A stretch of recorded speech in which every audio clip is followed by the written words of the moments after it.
বন্ধুরা, সবাইকে শুভ সকাল। কেমন আছো তোমরা? আশা করছি সবাই সুস্থ আছো, ভালো আছো। আমিও মোটামুটি বেশ ভালোই আছি। তো মালদা জেলার ছোট্ট একটা গ্রাম থেকে আমি শম্পা। আমার নতুন চ্যানেলে তোমাদের সবাইকে অনেক অনেক অনেক স্বাগত ও অনেক ভালোবাসা। তো আজকের ব্লগটা এখান থেকে শুরু করছি। তো এখন বাজে তো 7টার মতো, বাজে তোমার 7টা। আজকে হচ্ছে তোমার কী বার? আজকে রবিবার। তো এই যে আমার মেয়ে এখানে শুয়ে আছে, যে উঠছে না, এই যে উঠছে না, শুয়ে আছে, উঠছে না, এই যে ঘুমিয়ে আছে। আমার ভিডিওটা দেখার অনুরোধ রইল। চলো পরে দেখা হচ্ছে। ওইদিকে দেখলে যে আমার ছাদ দেওয়া হয়ে গেছে, ছাদ দিয়ে মেয়েকে বিছানা থেকে তুললাম, তুলে টিউশনিতে পাঠালাম। তারপরে এই যে চলে আসলাম পুকুর ঘাটে। এখন থালা বাসনগুলো ধোয়ার বাকি আছে, তো সেগুলোই ধুচ্ছি আর কি। তো আমাদের তো বুঝতেই পারছো ভাঙাচোরা ঘাট, আগের ভিডিওতেও আমি বলেছি। সেরকমভাবে আমাদের সেরকম কিছু নেই, যেটুকু আছে সেরকমভাবে আমাদের থাকতে হয়। তো চলো একটু পরে আবার দেখা হচ্ছে। চলো থালা বাসনগুলো ধুয়ে নিই, দেখা হচ্ছে।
থালা বাসনগুলো ধুয়ে নিয়ে যাওয়ার পরে ভাবলাম যে না, একটু এই যে বসার ইয়েটা খুব ধুলো হয়ে গেছে, তো ওটা একটু তারের গাছে ঝেড়ে নিলাম। ঝেড়ে নেওয়ার পরে আরও অনেক কাজ বাকি আছে, কারণ ঘর লেপা বাকি আছে এখন, তো সেটাই করতে হবে।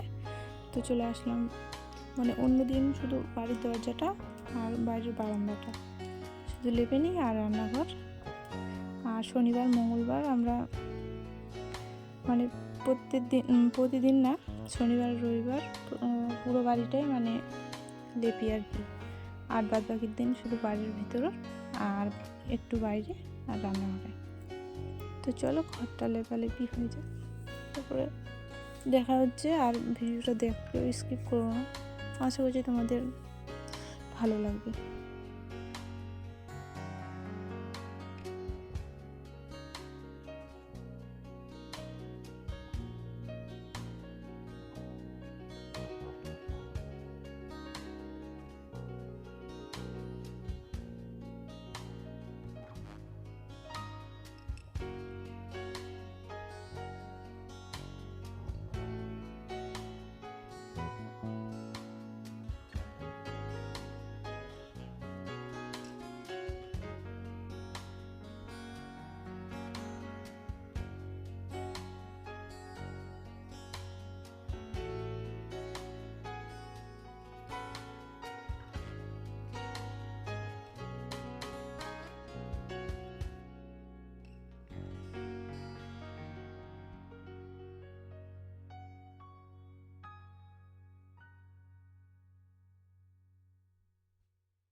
ঘর লেপা হয়ে গেল, হয়ে যাওয়ার পরে এই যে বালতিটা পুকুরে ধুতে নিয়ে আসলাম।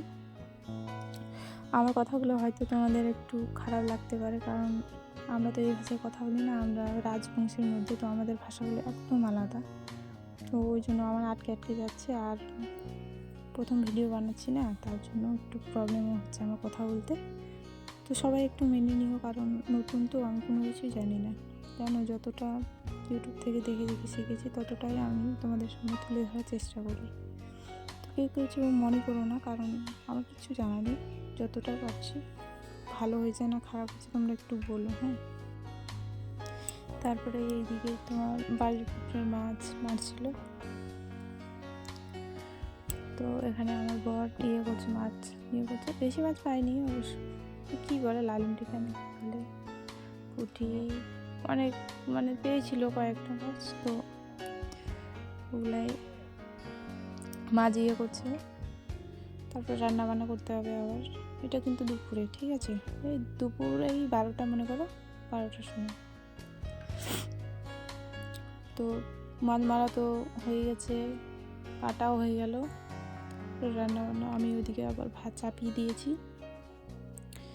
তারপরে মাছ ধুয়ে নিয়ে আসার পরে যে তোমার মাছটা ভেজে নেবো, ভেজে নেওয়ার পরে ও বলে ঝোল খাবে শুধু টমেটো দিয়ে, টমেটো পেঁয়াজ ঝোল খাবে, তো ঝোল টোল করে খাওয়া দাওয়া করবো।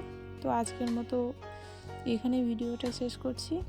যদি তোমাদের ভালো লাগে তো অবশ্যই লাইক, কমেন্ট, শেয়ার আর সাবস্ক্রাইব করো চ্যানেলটাকে। সবাইকে একটু বলছি, যদি ভালো লাগে তাহলে। তো আমরা তো মাটির উনুনেই রান্না করি, আর ওই যে কাঠ তো নেই আমাদের। আগের ভিডিওতেও আমি বলেছি যে আমাদের কাঠ দিয়ে আমরা রান্না করি না, গ্যাসও নেই আমাদের, তো এই মাটির উনুনেতে রান্না করতে হয়, উনুনে। আর তোমার এই যে খেজুরের পাতা আছে না, ওগুলো আমরা যাই কাটতে। একদম মধ্যবিত্ত ঘরের থেকেও